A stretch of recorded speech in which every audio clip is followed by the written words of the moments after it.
Hello again, Gina here with the Destination Baby and Kids YouTube channel. What are we looking at today? Well, we are going to be taking a look at the Pico Travel Car Seat and the bag that it fits into. Now, if you haven't yet, go ahead and like, follow, or subscribe to this channel. We're definitely working on growing our viewership, so we appreciate every viewer, every view.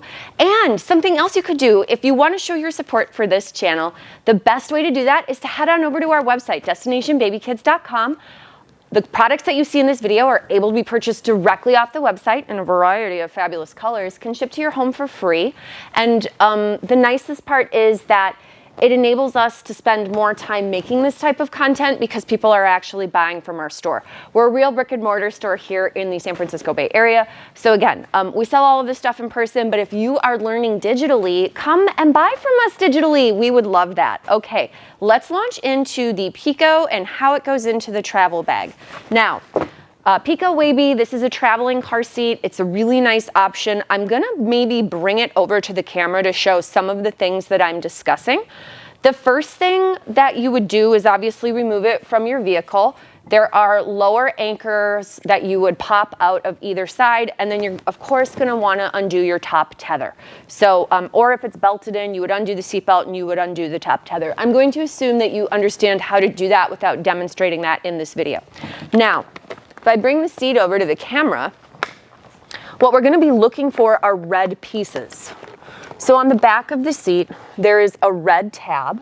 If you pull, oh, too short. I'm like the wrapper, too short. No, just kidding. If you pull, or excuse me, if you push on that red piece with your, finger, you're going to be able to slide the head down. So I'm going to move back and show you guys what I'm doing, but that is the piece that you are looking for right there. It's a little red tab on the back, and we're going to press it in toward the headrest. So if I take this back here, I can show you lovely viewing audience at home. Press that tab, press down on the headrest, and you're going to make that headrest nice and small, help make the seat smaller for putting into the bag, because the seat can't be big to go in the bag. Now the next trick is that underneath all of this harness, behind this buckle, I'm going to go ahead and unbuckle it. On the back of the seat, and I'm going to bring this over to you fabulous folks at home once more just to show, on the backrest of the seat, there is another red tab. Perfect. It's showing up really easily there.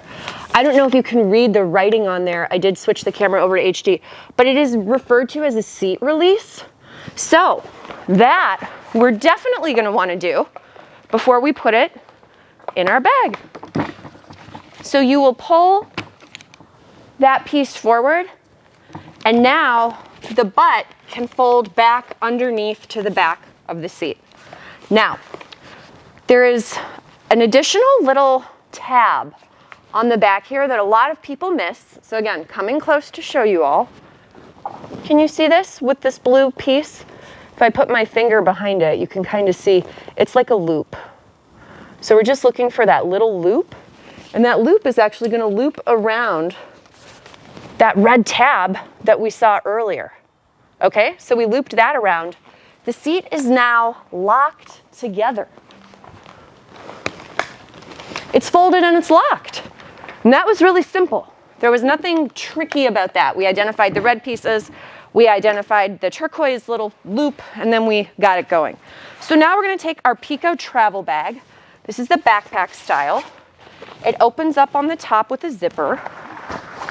And you're just going to slide your car seat directly into the travel bag. Now again, I'm not tall enough to just like drop it down, but I'm sure there are customers that might have an easier time with that than I do. And as you can see, the little patience and a little shimmy shake, you're able to get that car seat loaded up in there, and then there is a zipper that will close up, and it's a nice high quality zipper. I also like that it's not catching on anything, which can happen relatively easily.